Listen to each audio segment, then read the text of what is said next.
Glorificado e exaltado seja o Rei Jesus, a quem adoramos, a quem glorificamos nessa noite, em mais um culto de adoração a Deus neste domingo, onde cumprimentamos os nossos visitantes. Sejam bem-vindos, é uma alegria tê-los aqui conosco. O internauta que interage conosco, fortíssimo abraço, que o Senhor os possa abençoar também de forma gloriosa. Amados do Senhor, nessa noite vamos abrir a palavra do nosso Deus no Evangelho de Marcos, capítulo 8. Evangelho de Marcos, capítulo 8. Você permaneça depois com Marcos 8, aí guardadinho, com uma fita, com algum marcador, para que nós depois possamos ler algumas outras passagens. 8 de Marcos, de 17 a 18 a princípio. 17 a 18. Jesus, percebendo-o, lhes perguntou: por que discorreis sobre o não terdes pão? Ainda não considerastes nem compreendestes? Tendes o coração endurecido? Tendo olhos, não vedes? E tendo ouvidos, não ouvis? Não vos lembrais? Eu vou ler até o 19. De quando partiu os 5 pães para os 5.000, quantos cestos cheios de pedaços recolhestes? Responderam eles 12. Aí eu me atrevo a ler o 20. E de quando partiu os 7 pães para os 4.000, quantos cestos cheios de pedaços recolhestes? Responderam 7. Senhor Deus, a tua palavra é vida, a tua palavra vem do trono, é do trono, te pertence. Que o teu Espírito Santo nessa noite nos conduza em meio à tua palavra, que nós possamos abrir os nossos corações para absorver, para sugar mais do Senhor, para aprender mais do Senhor, para que prossigamos em conhecê-lo, e prosseguindo em conhecê-lo possamos ter, Pai, a nítida visão, a nítida percepção de que Deus preza, zela e vela por nossas vidas. Em nome de Jesus, muito obrigado por essa leitura. Amém, Senhor. Amém. Muito bem, Jesus estava dando uma palavra aos discípulos e os discípulos estavam preocupados porque Jesus falara de 2 fermentos. E de repente, no 17, eles diziam, Jesus, aliás, percebendo-o, vocês vão entender, lhes perguntou: por que discorreis sobre o não terdes pão? Ainda não considerastes nem compreendestes? Tendes o coração endurecido? Tendo olhos não vedes, e tendo ouvidos não ouvis? Não vos lembrais de que quando partiu os 5 pães para os 5.000, quantos cestos cheios de pedaços recolhestes? Responderam eles 12. E de quando partiu os 7 pães para os 4.000, quantos cestos cheios de pedaços recolhestes? Responderam 7. Muito bem. Jesus arremata no 21. Ao que Jesus lhes disse, ou ao que lhes disse Jesus: não compreendeis ainda? Então, nesse momento, percebam bem, a preocupação dos discípulos estava nos pães. A preocupação dos discípulos estava na subsistência, na alimentação. Já entenderão mais perfeitamente. Então Jesus estava dizendo a eles: para lá, alto lá, vocês não entenderam ainda? Vocês não perceberam ainda? Vocês têm um coração duro, vocês têm olho e não enxergam, vocês têm ouvidos e não ouvem? Não vos lembrar de que para 5.000 pessoas nós colocamos 5 pães e recolhestes 12? Ao que eles próprios responderam: 12. E de quando partiu os 7 para os 4.000, de quantos cestos recolhestes? Eles próprios responderam: 7. Então Jesus estava aqui dizendo para eles que não era sobre pão que Jesus estava falando. Jesus não estava preocupado com pão ou com pães, porque eles vão lembrar-se de que quando Jesus falou no fermento dos fariseus e no fermento de Herodes, eles, os discípulos, lembraram-se de que tinham levado um pão somente para o barco. Então Jesus queria, obviamente, lembrar: vós não deveis preocupar em si somente com a subsistência, você vai entender, somente com o que comer. Essa tem sido a vida medíocre da humanidade. Por isso que depois, quando ele está em Samaria, ele fala: não trabalheis pela comida, mas trabalheis por outra comida. E ele estava referindo-se a uma comida que ele tinha para comer. Nesse momento, então, essa tem sido, quero dizer, a vida medíocre da humanidade. E o Senhor não veio ao mundo para dar vida medíocre à humanidade. O Senhor veio para dar vida, e vida com abundância. Muito bem. Então vamos pegando aqui o fio da meada. Em Marcos 8, aí mesmo, de 14 a 16, diz algo interessante. Ora, aconteceu que eles se esqueceram de levar pães. E no barco não tinham consigo senão somente um pão. Preveniu Jesus, dizendo: vede, guardai-vos do fermento dos fariseus e do fermento de Herodes. E eles, no 16, discorriam entre si: é que não temos pão. Então, para ele, Jesus estava falando, Ed, Sandro, Antônia Lúcia, do fermento dos fariseus. E eles pensaram: alto lá, será que os fariseus estão fazendo pão a esse momento em algum lugar? E Jesus está preocupado porque no barco e para o barco só trouxemos um pão? E o que será o fermento de Herodes? Será que Herodes lá no palácio está mandando agora um banquete de pães? E nós aqui só trouxemos um pão para o barco? Então a Bíblia diz que eles discorriam no 16 entre si: é que não temos pão. E o Senhor diz no 17, Jesus percebendo, lhes perguntou: por que discorreis sobre o não terdes pão? Então Jesus entra naquele assunto que nós iniciamos. Então, obviamente, os discípulos tinham levado para o barco somente um pão. E era uma árdua viagem, rápida, mas árdua.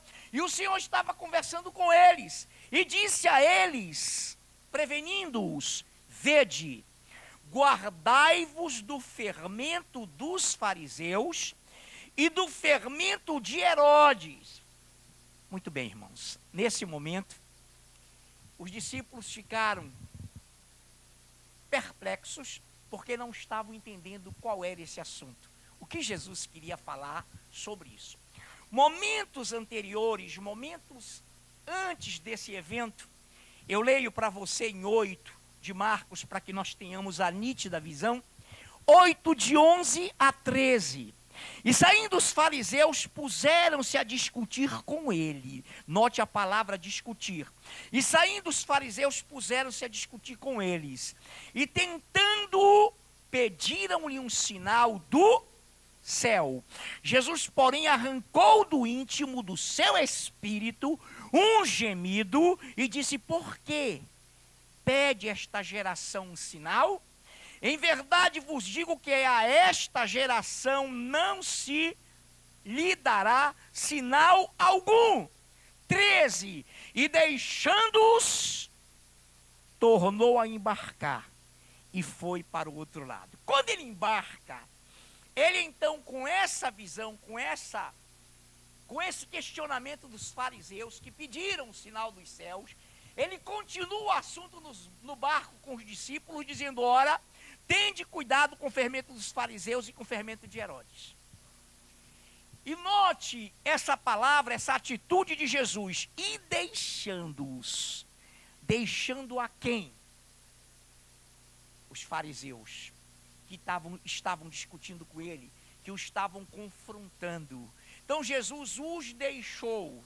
Jesus se afastou deles e foi para a presença dos discípulos. No barco, então, ele pede para que eles tivessem cuidado, ele pediu para que tivessem cuidado com o fermento dos fariseus e do fermento de Herodes. Muito bem, nesse ponto, igreja, nesse momento, perceba algo, nesse momento. O que era o fermento dos fariseus? Os fariseus também, além de tudo quanto temos aprendido, os fariseus não admitiam transformação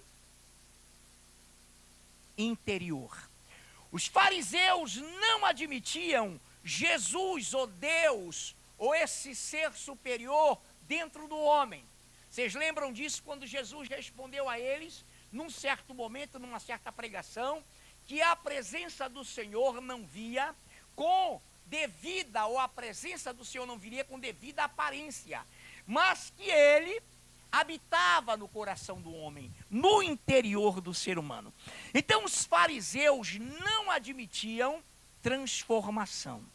Os fariseus não admitiam presença interna de Deus no homem. Os fariseus eram observadores de ritos, de ritualísticas, de rituais, aquela velha visão velho-testamentária, sangue de animais, observação dos fundamentos da lei, das festas. Eles eram observadores de atividades, de palavras que cuidavam do exterior. Então eles próprios eram reivindicadores de que o Senhor Jesus não era Deus, pelo fato de não submeter-se, por exemplo, ao sábado. De não submeter-se, por exemplo, a alguns rituais levíticos, para que eles, então, pudessem questionar a Jesus. Então, reparem, sobre o que os fariseus foram confrontar e ter com Jesus. Mostra-nos um sinal dos céus, ou do céu, e nós creremos em ti. O que, em outras palavras, vamos conjecturar, os fariseus estavam tentando dizer a Jesus? Essa onda de você transformar pessoas, esses milagres que você faz com palavras, esses testemunhos de cura e de libertação, não nos convencem. Nós queremos algo que venha do céu. Então você tem que fazer um sinal exterior muito profundo, muito grande, para que então creiamos em você. E Jesus então responde a eles: nenhum sinal será mostrado a essa geração. E deixando-os, tornou a embarcar e foi para o outro lado. Conhecemos a visão de que quando também ele é interpelado e ele diz, a não ser o sinal de Jonas, que passou 3 dias e 3 noites no ventre do grande peixe. Então ele quis dizer que o grande sinal que ele daria à humanidade, àquela geração, seria ele morrer, ser enterrado e ao 3º dia ressuscitar. Esse seria o grandioso sinal externo que ele daria a todos. Então, fermento dos fariseus, tradições, ritos exteriores, máscaras, tradições religiosas ocas e vazias. Fermento de Herodes. Herodes estabeleceu o secularismo, o mundo.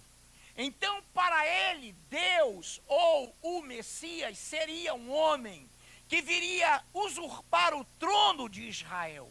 E eles teriam que vê-lo como tal. E então o mundanismo, o humanismo da época, o mundanismo, seria e era a prática posterior de uma seita chamada de herodianos, que partia de Herodes. Então Jesus está no barco e diz aos discípulos, depois de ser confrontado, depois de ser afrontado e deixado os fariseus, ele disse para os seus discípulos que eles tivessem cuidado. Vede e guardai-vos do fermento dos fariseus e do fermento de Herodes. E eles começaram a conversar, não entendendo, e eu quero repetir para ficar bem enfático e irmos adiante. Poxa, nós temos no barco um só pão. E ele, quando fala de 2 fermentos, farisaico e herodiano, ele quer nos mostrar que nós esquecemos do pão. Jesus então os interpela, os adverte de uma forma muito tremenda. Ainda não considerastes, estou no 17, nem compreendestes, tende o coração endurecido, tendo olhos não vedes, tendo ouvidos não ouvis, não vos lembrar de quando parti pães para 5.000 homens, 12 cestos sobraram, para 4.000 homens, 7 cestos sobraram. Não estou preocupado com isso. Jesus então disse a eles, repare algo interessante, não compreendeis ainda? A principal preocupação de Jesus com os seus discípulos é que eles não se deixassem envolver, que eles não se deixassem enganar por esses fermentos, de que Deus, para comprovar a sua ação, teria que se expressar externamente, que Deus, para provar a sua existência, teria que submeter-se a alguns rituais, a algumas lógicas desses fariseus e dos herodianos. Então a observância de leis, ordenanças exteriores, era o lema da salvação deles. Eles achavam que com essa observância, eles estavam salvos. Então quem era Jesus para dizer que eles não eram filhos de Abraão? Quem era Jesus para dizer que eles não eram observadores da lei? Então eles quebraram e eles romperam com Jesus, assinalando que se ele fosse capaz de dar um sinal celestial, então eles creriam no Senhor e se renderiam a ele. Muito bem, preste bem atenção, amados do Senhor, que, quero frisar isso, ambos os fermentos inchavam, faziam com que o pão ficasse inchado, até hoje o faz, orgulho, soberba. Quando Jesus foi curar um coxo, que estava esperando e aguardando o mover das águas de um tanque, ele perguntou algo que deve ter estremecido não só o coxo, como seus discípulos: que queres que eu te faça? Que queres que eu te faça? Senhor, toda vez que as águas se movem, vem um mais célere e mais rápido que eu, e coloca lá o paciente é curado. E eu nunca chego na hora. Mas quando o Senhor Jesus colocou: que queres que eu te faça? Ele também estava colocando nas entrelinhas: sabes o que estás pedindo? Tu sabes o que significa ter um encontro com Jesus? Eu sei o que significa ter um encontro com o Mestre. Na maioria de suas curas, ele afirmou: a tua fé te salvou. Salvou. Porque na maioria das curas, ele também atingia o interior, ele também colocava o seu amor naquele coração. Então ele tinha, o coxo, medo de alimentar a ideia de uma transformação, a ideia de uma mudança, a ideia de um comprometimento interior. Preste bem atenção nisso. Ele não via e não se via detentor de uma nova vida.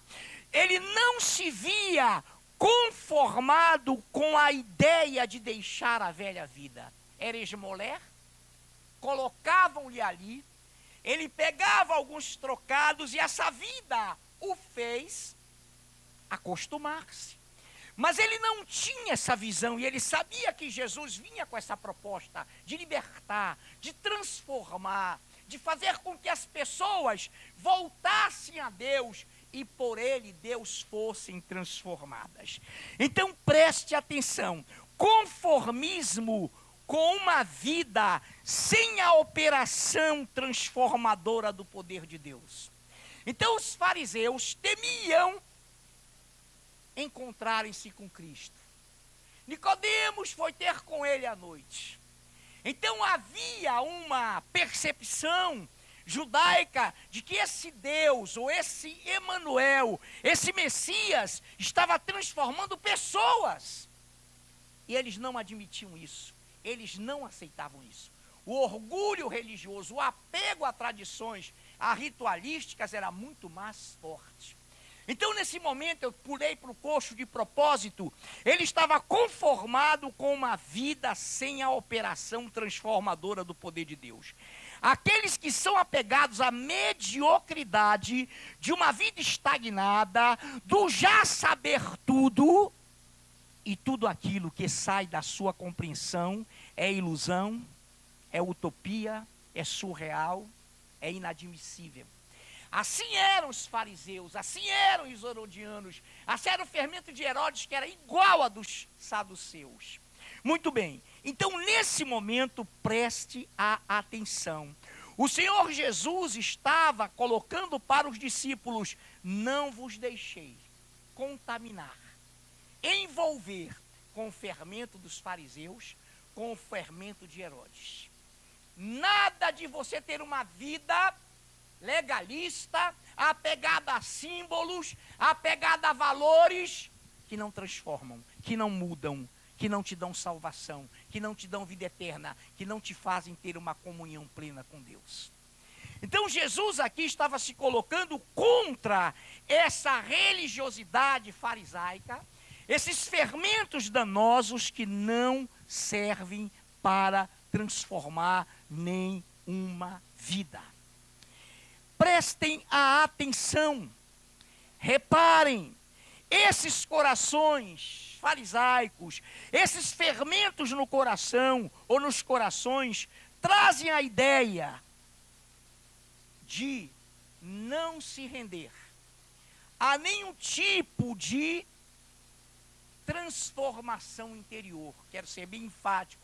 A não se submeter a nenhum Deus que pudesse, dentro do homem, transformá-lo. Então esses corações não suportavam a ideia de uma vida nova, de uma transformação interior, de uma vida em abundância, de uma vida com intensidade para com Deus. Então nesse momento, igreja, novidade de vida. O Senhor disse, e o Senhor colocou, vamos conjecturar ao coxo: que queres que eu te faça? O que tu queres que eu te faça? Sabes o que tu estás pedindo? Ao teres um encontro comigo, tu vais ter que te expor. Ao ter um encontro comigo, tu vais ter que confessar. Ao ter um encontro comigo, tu vais ter que abandonar essa vida medíocre, que te impõe alto preço, a tua escravidão, o teu apego a um horário, o teu apego a uma condução que era o transporte de homens que o levavam, fazendo o rodízio. Esse pede, você vai ter que ter uma vida em abundância, você vai ter que ter uma vida de retidão. Nessa noite, se os amados que são céleres lá em cima, inteligentíssimos, não colocaram nenhum tema, colocaram? Deixa eu ler também. Somente o encontro com Jesus transforma o interior do homem. Bonito. Pode continuar. Mas também, não se preocupe em mudar não, Relê. Mas também eu poderia elencar, e desculpe falar tardiamente, Deus não te chamou para obras mortas. Deus não nos chamou para obras mortas. Então o coxo, os fariseus, os saduceus, os herodianos, os religiosos, possuíam uma vida oca, possuíam uma vida vazia. As suas obras eram mortas, porque eles sofriam as consequências de suas obras. E uma obra sem Deus no coração do homem é uma obra egoísta, é uma obra que visa retorno, é uma obra que visa trombeta, tocar a trombeta. Se alguém dá alguma coisa, pede outro em troca, por mais que no peça induz e cobra. Então Jesus estava querendo aqui dizer aos seus discípulos: em nada vos comparareis aos escribas e fariseus. Em nada os imiteis das suas obras exteriores, que não levam a nada, porque são escravos, porque não têm esperança, não têm salvação, não têm liberdade. E há uma coisa tremenda, não é preciso que você abra em Mateus 22, 32 a 33. A palavra diz: eu sou o Deus de Abraão, de Isaque e de Jacó. Ele não é Deus de mortos, e sim de vivos. Ouvindo isso, as multidões se maravilhavam da sua doutrina. Se maravilhavam da sua doutrina. Ficaram expectativas: poxa, que palavra! O Deus vivo, Deus de Isaque, de Abraão, Isaque e Jacó, não é Deus de mortos, mas Deus de vivos. Então, amados, e o povo, diz a palavra, se maravilhava da sua doutrina, até o 33. Parar de viver no passado, de uma vida que não agrada a Deus. Olha isso. Parar de viver no passado, de uma vida que não agrada a Deus. A proposta de Cristo era essa. Aqueles que não aprendem com o passado sem Deus, estão presos a esse passado. São escravos desse passado. Então Jesus queria libertá-los. Eu vim para que tenham vida e a tenham com abundância. Se o Filho vos libertar, verdadeiramente sereis livres. Conhecereis a verdade vos libertará. Isso era uma afronta para os fariseus. Isso era uma afronta para os saduceus. Isso era uma afronta para os herodianos. E o Senhor, enfaticamente, dizia isso com todas as letras. Aquelas pessoas que cultuam o seu passado, que cultuam o seu eu, que não se desvencilham da sua egolatria, do seu egoísmo, são pessoas apegadas a símbolos exteriores. Templos, imagens, observâncias de ritualísticas, coisas exteriores, que não podem entrar em si mesmas, que não podem transformar as suas vidas, mas que são simples alegorias, simples sombras, simples analogias, que não levam a nada. Não abra, apenas ouça. Em Lucas 14, só ouça de 25 a 33, não vou ler tudo. Preste bem atenção: quem não aborrecer seu pai, sua mãe, seus filhos, seus irmãos, por amor de mim, não é digno. Aí ele vai e diz lá em Lucas 14. Qual é o homem que, ao construir uma torre, não faz primeiro o planejamento, não se assenta para calcular as despesas, para que, começando a construir esse projeto com Deus, porque quando ele fala de torre, ele está exemplificando a vida com Deus, a renúncia de uma vida passada, a renúncia a uma vida farisaica, uma renúncia a uma vida de obras mortas, para adentrar a uma vida de obras vivas, de obras feitas em Deus. Então vocês terão um galardão, mas da forma que vocês estão conduzindo a vida de vocês, vocês vão ao inferno. Era essa a visão do Senhor e era essa a mensagem. Calcule qual é aquele que vai enfrentar um exército e leva 10.000 homens e não calcula para que no caminho ele peça arrego, peça condições de paz. Quando está construindo a torre, pare para que depois digam: começou e não pôde concluir a sua carreira cristã. Começou e estragou a sua carreira cristã. a torre, os exércitos, são comparativos que ele usa em Lucas 14, de 25 a 23. Agora tem mais uma coisa. Preste atenção. Eu passo a ler também, você não precisa ir lá. Hebreus 9. Hebreus 9. Eu quero ler primeiro o trecho que versa sobre aqueles que são apegados a estereotipos, a exterioridade, ao exterior. E aqui Deus dá uma lição profunda e tremenda. Então ele fala em 9 de Hebreus 13, eu não li o 13, mas vou. Portanto, se o sangue de bodes e de touros e a cinza de uma novilha aspergidos sobre os contaminados, os santificam quanto à purificação da carne. Era assim no Velho Testamento. Era assim a ritualística, era nisso também que os fariseus criam. Então ele diz agora, no 14, muito mais, o sangue de Cristo, que pelo Espírito eterno a si mesmo se ofereceu, sem mácula a Deus, purificará a nossa consciência de obras mortas. Purificará a nossa consciência de obras mortas, para servirmos ao Deus vivo. Irmão, todo aquele que se converteu de fato, todo aquele que teve um encontro real com Cristo, continua tendo suas falhas e erros, mas tem um detalhe: a consciência dele já foi purificada das obras mortas.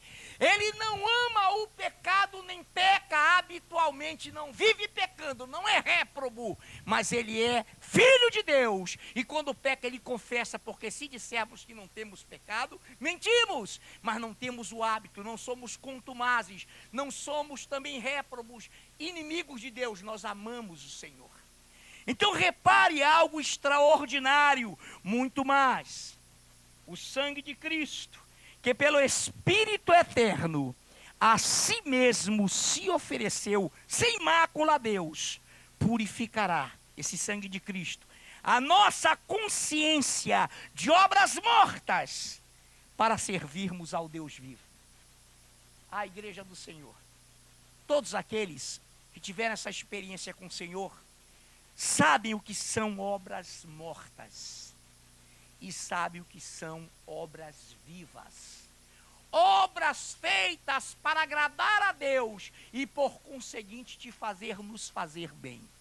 Deus não exige adoração louca. Deus não precisa de escravos. Deus é Senhor absoluto. E se o Filho vos libertar verdadeiramente, sereis livres. Por isso o sangue do Cordeiro nos purifica de obras mortas. E você passa a servir um Deus vivo, consciente de quem está servindo, ciente do que está fazendo, sabedor de que deve adorá-lo. E por isso, nessa noite, existe algo tremendo, que é Mateus 5, sermão, aqueles de 1 a 12, glorioso. 1 Pedro 4, a partir do 12, quando ele diz: se sofrer como cristão, se glorie com esse nome, se alegre. E existe também uma palavra que eu quero ler com você. Está em Filipenses 1:29. 1:29 de Filipenses. Porque vos foi concedida a graça, o favor imerecido de padecerdes por Cristo. E não somente, olha lá que coisa forte, e não somente de crerdes nele. Algo extraordinário nessa palavra. Queridos, igreja, nós, quando nos rendemos ao Senhor, passamos a ter em nosso coração, interiormente, a marca indelével, a marca gloriosa, filhos de Deus. E todo aquele que creu, e todo aquele que se fez, ele deu-lhe poder de se tornarem filhos de Deus, todos aqueles que o receberam. E note, o cristão, ele não vive uma vida egocêntrica, egoísta. Ele não vive uma vida de obras mortas. Ele não só crê em Cristo, porque até os demônios creem e tremem, não obedecem. Mas eles, além de crerem em Cristo, eles são conscientes de que poderão padecer por amor a Cristo, de que poderão sofrer reveses por causa de Cristo.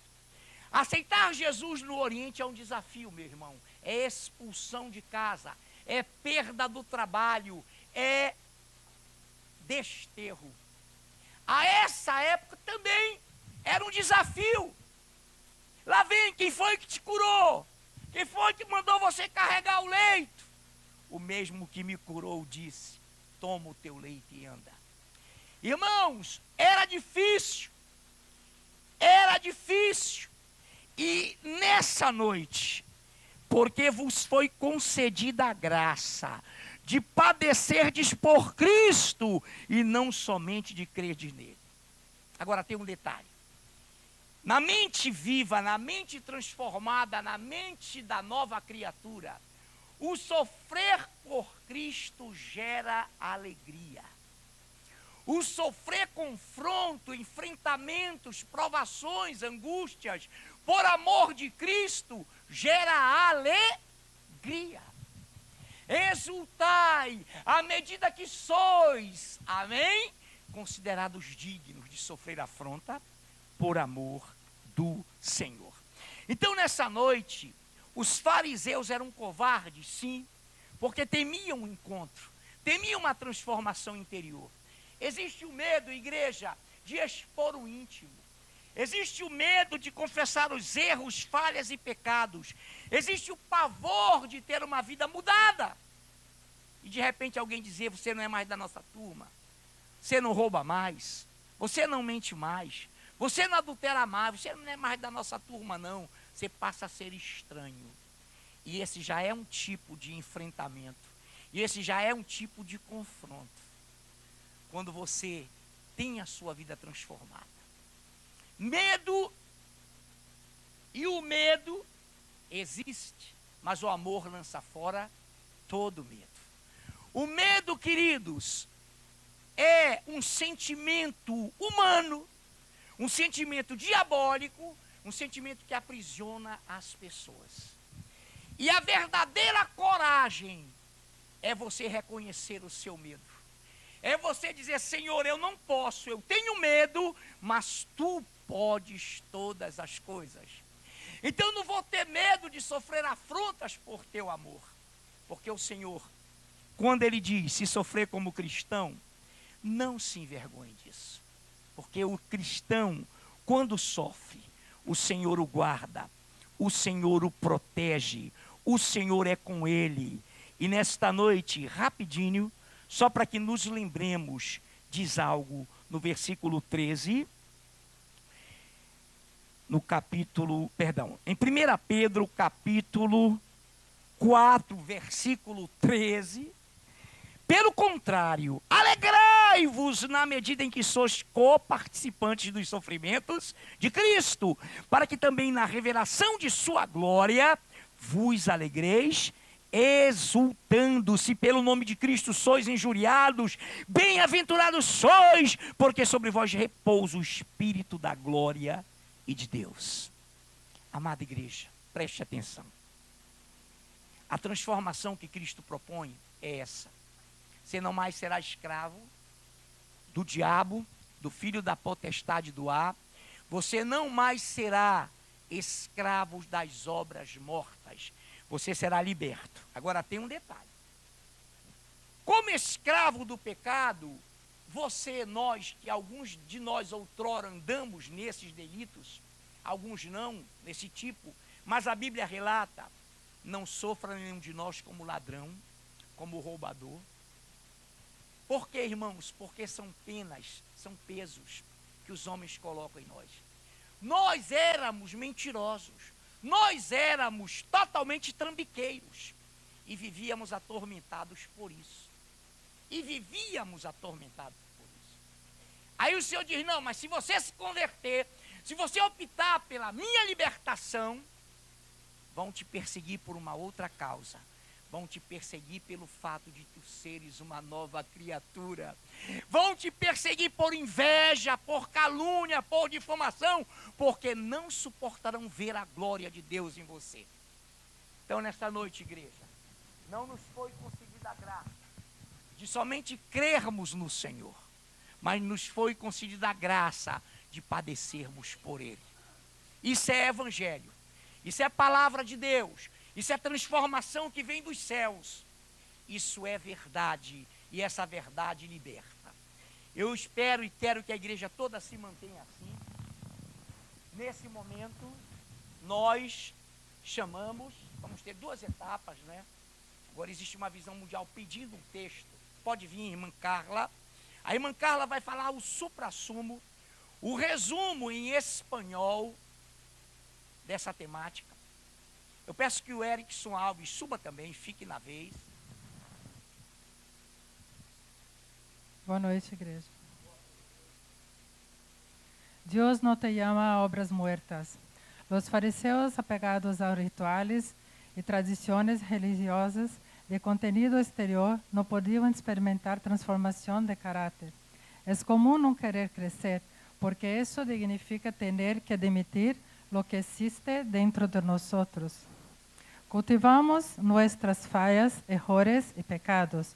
Escondimos lo que nos parece vergonzoso e nos esquivamos do actuar de Deus. É necessário ter coragem para reconhecer nossa necessidade de cambio, de transformação. Devemos admitir que temos medo e que necessitamos experimentar lo novo de Deus em nossas vidas. Hebreus 9, 13 e 14. Porque si la sangre de los toros y de los machos cabríos y los cenizas de la becerra rociadas y los inmundos santifican para la purificación de la carne, cuanto más la sangre de Cristo, el cual mediante el Espíritu Eterno se ofreció a sí mismo sin mancha a Dios, limpiará vuestras conciencias de obras muertas para que sirváis al Dios vivo. Por lo tanto, los fariseos se apegaban a ritos y tradiciones exteriores y por eso no admitían la transformación interior. Nosotros, sin embargo, poseemos la conciencia purificadora por el lavado regenerador de la sangre de Jesús y andemos en novedad de vida con obras vivas de salvación. Amém. Obrigado, Carla Ismail. Vamos em inglês agora com o nosso irmão Erickson Alves. Boa noite. God has not called you for dead works. The Pharisees, who claimed themselves to religious rituals and traditions of exterior content, could not experience character renewal. Not wanting to grow is common, since it means we have to admit what lies within us. We captivate our failures, mistakes, and sins. We hide that what feels shameful, and we dodge from the acts of God. We must be brave to acknowledge our need of change and transformation. We have to admit our fear and that we need to experience the good things God has in store for our lives. In Hebrews 9:13-14, the Bible says, "The blood of goats and bulls and the ashes of a heifer sprinkled on those who are ceremonially unclean sanctify them so that they are outwardly clean. How much more then will the blood of Christ, who through the eternal Spirit offered himself unblemished to God, cleanse our consciences from acts that lead to death, so that we may serve the living God?" Thus, the Pharisees cleansed themselves to exterior rituals and traditions, and for such they did not admit interior transformation. We, on the other hand, possess consciences cleansed and washed by the blood of Christ, and so we walk in a new path, a new life, with living works of salvation. Vamos aplaudir.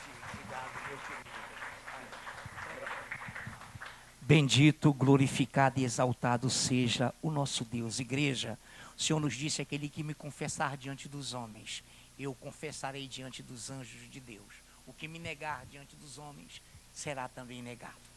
Deus vivo, obrigado por essa palavra, Senhor, também transmitida em espanhol no seu resumo, em inglês no seu resumo.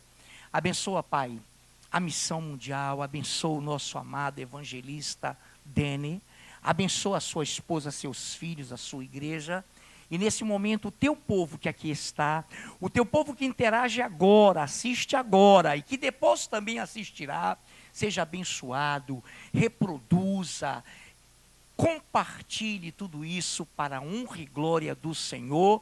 Bendito seja o nosso Deus. Vamos aplaudi-lo enquanto o ministério sobe.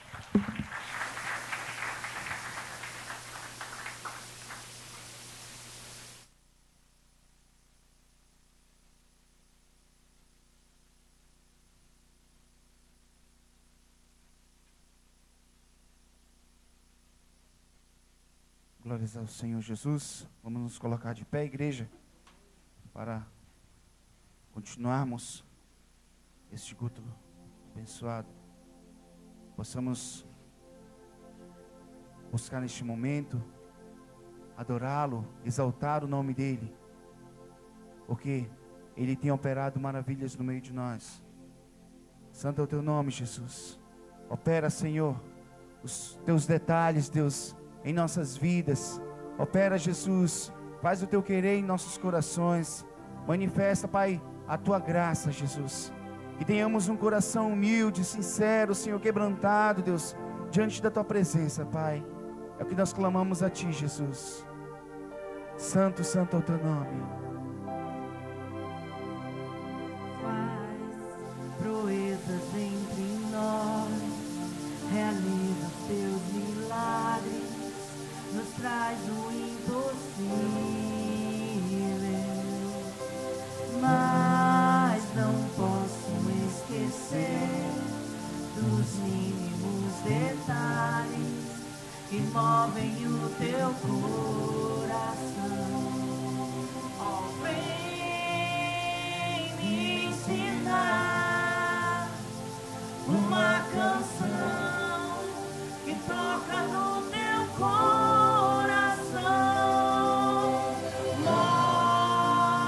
Mostra-me o caminho da santidade, da adoração.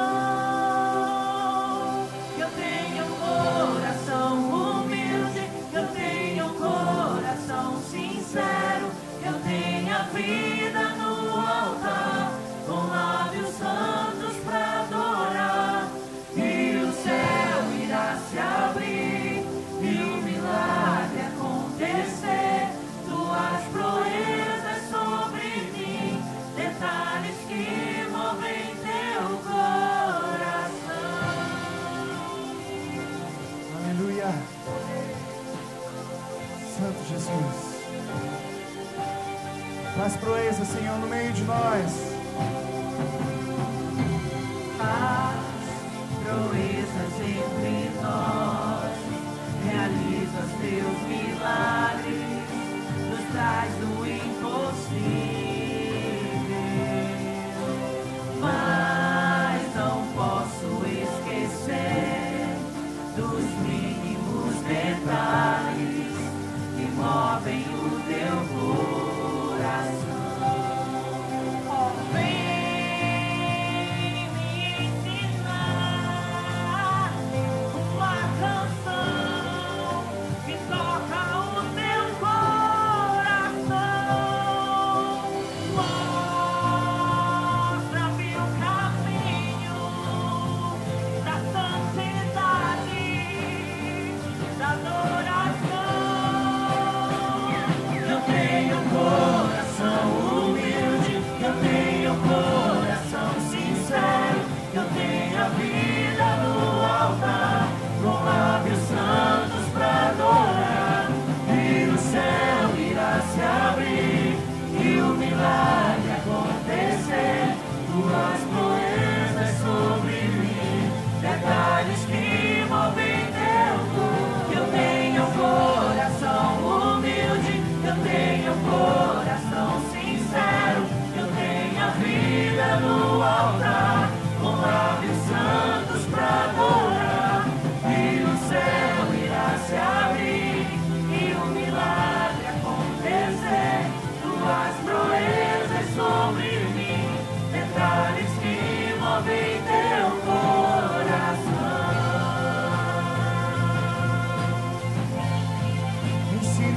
Jesus. Aleluia.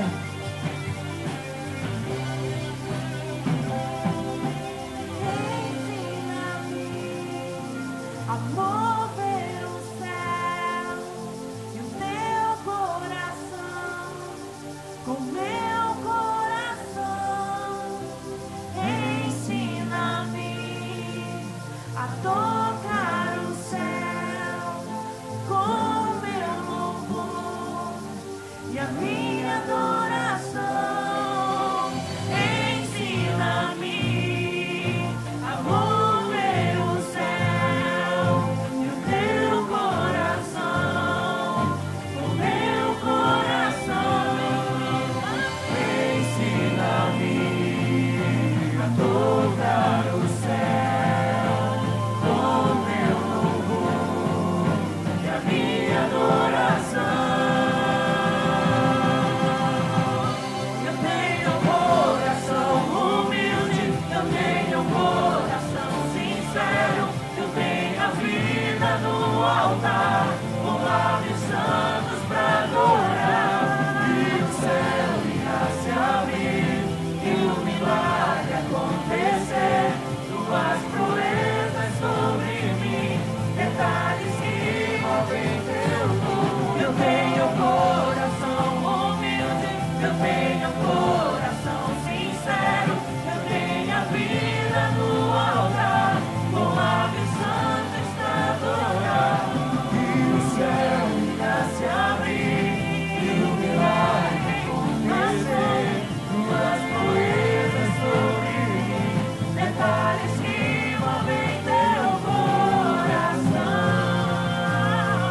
O teu coração, Senhor Jesus. Oh, Senhor Jesus, nós te amamos, Pai.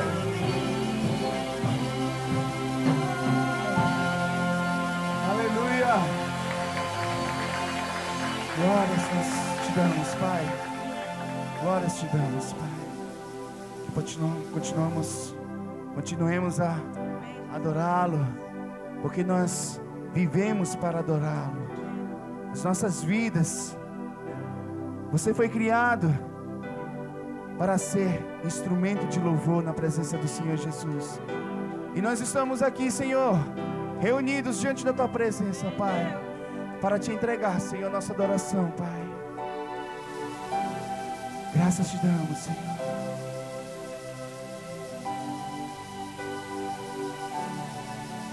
Nós estamos aqui tão sedentos de ti. Vem, ó Deus, vem, ó Deus, enche este lugar. Meu desejo é sentir teu poder, teu poder. Queremos sentir, Jesus, o teu poder. Queremos sentir, Senhor, tua graça envolvendo os nossos corações, Senhor. Transforma, Jesus. Transforma em nuvens os corações nessa noite, Jesus. Nós estamos aqui tão sedentos de ti. Vem, ó Deus, vem, ó Deus, enche este lugar. Meu desejo é sentir teu poder, teu poder. Então vem me incendiar. Meu coração é o meu altar. Quero ouvir o som do céu, tua glória contemplar. Então vem me incendiar. Meu coração é o teu altar. Quero ouvir o som do céu, tua glória contemplar.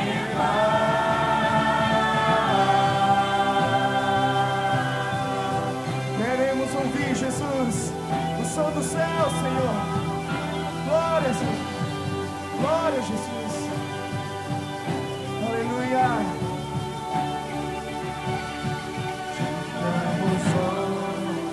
Tão sedentos de ti. Vem, ó Deus, vem, ó Deus, enche este lugar. Meu desejo é sentir teu poder, teu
digno de louvor, Senhor, Tu és, Pai.